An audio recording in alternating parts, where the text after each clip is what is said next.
अगर आप भी चाहते हैं कि आरसीएम म्यूजिक के वीडियो सबसे पहले आप तक पहुंचे, तो लाल बटन को दबा के चैनल को सब्सक्राइब जरूर करें और साथ में बेल आइकन को दबाना ना भूलें।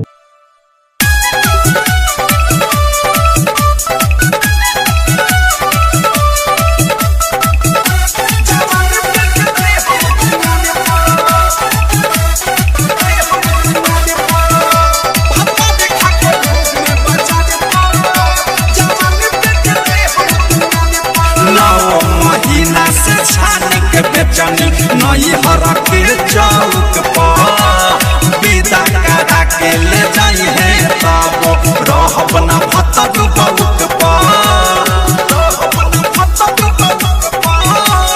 9 महीना से छान के बेचनी नई हरा के चौक पर विदा करा के ले जाई है तब रहब न भतक बउक पर ससुर के लोगावा लगाई है भोगावा 500 चाहे 1000 पापा देखा के घूमे बाजार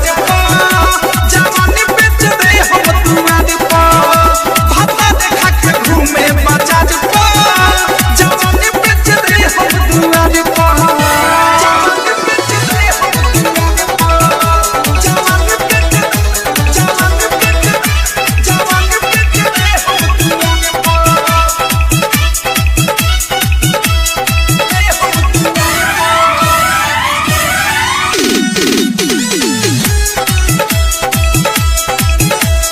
बटुए हीरा कहू कमाए न धमाए घरवे में बैठल बैठल देर छिपा खाए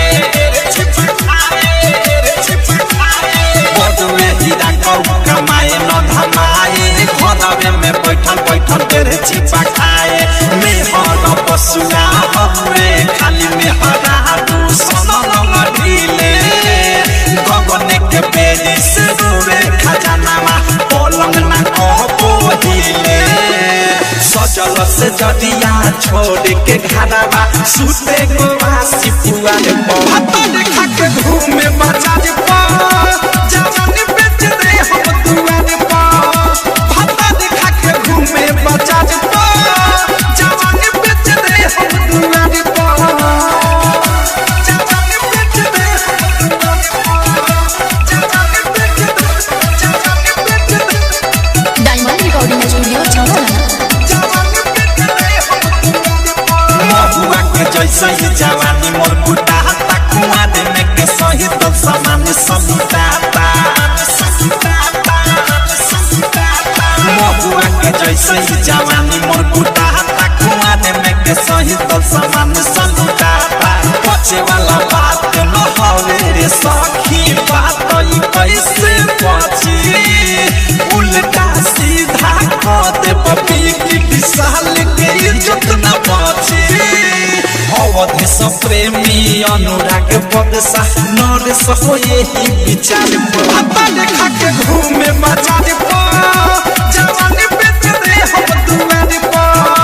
पापा देखा के घूमे बाजार पर जवानी बेच दे हम दुआर पर 9 महीना से छान के बेचनी नई हरा के चौक पर विदा करा के ले जाई है तब रहब न भतक बउक पर ससुर के लोगावा लगाई है भोगावा 500 चाहे 1000 पर